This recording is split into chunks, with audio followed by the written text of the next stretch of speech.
మా దగ్గర 27/10/2025 ఒక వ్యక్తి ఆవుల నరసింహులు మదనపల్లి మండలం రామాపురంకు చెందిన ఆవుల నరసింహులు 40 ఇయర్స్ ముగ్గురు పిల్లలు ఉన్నారు.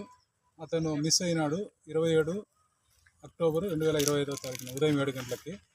తర్వాత మాకు మిస్సింగ్ కేసు మేము డిసెంబర్ 3వ తారీఖున మాకు వాళ్ళ భార్య ఫిర్యాదు పైన కేసు నమోదు చేయడం జరిగింది.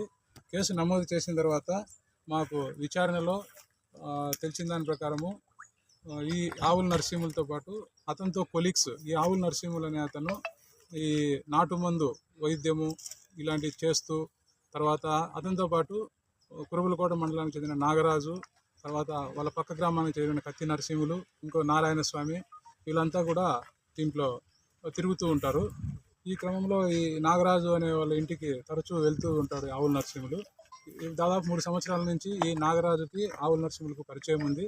ఈ ఆవుల నరసింహులు వాళ్ళ ఇంటికి వెళ్ళినప్పుడు వాళ్ళ ఇంట్లో వాళ్ళతో కూడా చనువుగా ఉండడం ఇలాంటి జరుగుతుంది.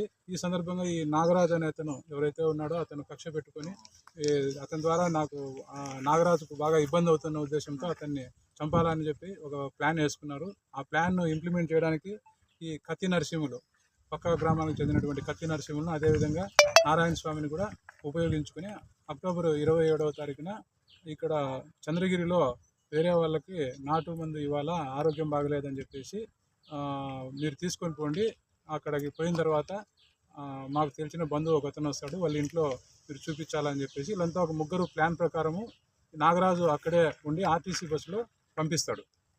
ఎవరు కత్తి నరసింహులు నారాయణ స్వామితో పాటు ఇక్కడికి పంపిస్తాడు. శ్రీనివాస మంగాపురం దగ్గర మధ్యాహ్నం దిగుతారు.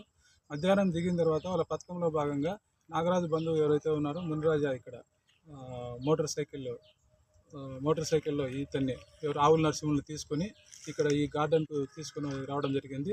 తర్వాత వెనక బస్సులో నాగరాజు కూడా ఈ ప్రదేశానికి వచ్చి వీళ్ళిద్దరితో పాటు వీళ్ళిద్దరికి ఇక్కడ అతని కాళ్ళు చేతులు కట్టివేసి మూతికి ప్లాస్టర్ వేసి తాడుతో గొంతు బిగించేసి చంపి ఇక్కడ పూడ్చివేయడం జరిగిందండి. ఇప్పుడు 27వ తారీఖున అక్టోబరు సాయంత్రం టైంలో జరిగింది ఇన్సిడెంట్.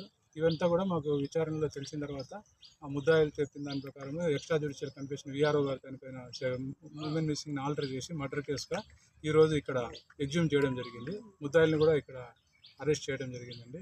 వాళ్ళకు ఎవరైతే మెయిన్ దీనిలో పార్టిసిపేట్ చేసిన వాళ్ళు ఇంకా విచారణ కొనసాగుతుంది. వాళ్ళిద్దరితో పాటు వాళ్ళకు అక్కడి నుంచి ఇక్కడ తీసుకురావడానికి సహకరించిన కత్తి నరసింహులు నారాయణ స్వామిని కూడా అదుపులోకి తీసుకున్నాము, అరెస్ట్ చేయడం జరిగింది. వాళ్ళను కోర్టు ముందు ప్రవేశపెడతామండి. ప్రధాన కారణం అంటే వీళ్ళంతా కూడా ఎవరైతే మెయిన్ నాగరాజుకి వాళ్ళ ఇంటికి తరచూ వస్తూ ఉంటాడు. ఈ క్రమంలో ఇతను మంత్రాలు చేస్తుంటాడు కాబట్టి ఇతను చేసేటువంటి మంత్రాల వలన, ఈ నాటు వైద్యం వలన వాళ్ళ ఇంట్లో వాళ్ళ లేడీస్ కానీ బాగా ఇబ్బంది పడుతున్నారు, మమ్మల్ని ఈ విధంగా మంత్రాలు చేసేసి బాగా ఇబ్బంది పెడుతున్నాడు అనేది ఒక కోణము. తర్వాత వాళ్ళ భార్యతో కూడా చనువుగా ఉంటున్నాడన్న దీంతో వెళ్ళి ఆ ఇంటిమేసి ఉంది అన్న దాంతో కక్ష పెట్టుకొని ఇది ఎట్లయినా కానీ ఉంటే మాకు కుటుంబానికి ఇబ్బంది అవుతుందనే ఉద్దేశంతో పక్క నాగరాజు మెయిన్ ముద్దాయి దీంట్లో ప్లాన్ చేసుకుని ఇక్కడికి తీసుకొచ్చి చేయడం జరిగింది. ఈ నాగరాజు మున్రాజుకి ఏమవుతాడు? మున్రాజు ఏ ప్రాంతం వస్తారు? మున్రాజు వాళ్ళ బంధువు అవుతారండి, దగ్గర బంధువు. మున్రాజా వచ్చేసి ఇక్కడే ఉంటాడండి, ఇక్కడ ఈ ఏరియాకి సంబంధించిన అతను. సొంత ఊరు వచ్చేసి జీడి నెల్లూరు దగ్గర ఇక్కడే ఉంటాడు. నర్సింగాపురం సార్? నర్సింగాపురం ఇక్కడ ఉంటాడని చెప్పి చెప్పారు. సొంత ఊరు వచ్చేసి జీడి నెల్లూరు దగ్గర అని చెప్పి చెప్పారు. ఇంకా విచారణ కొనసాగుతుంది. ప్రస్తుతానికి 4 రిమాండ్ చేస్తాము.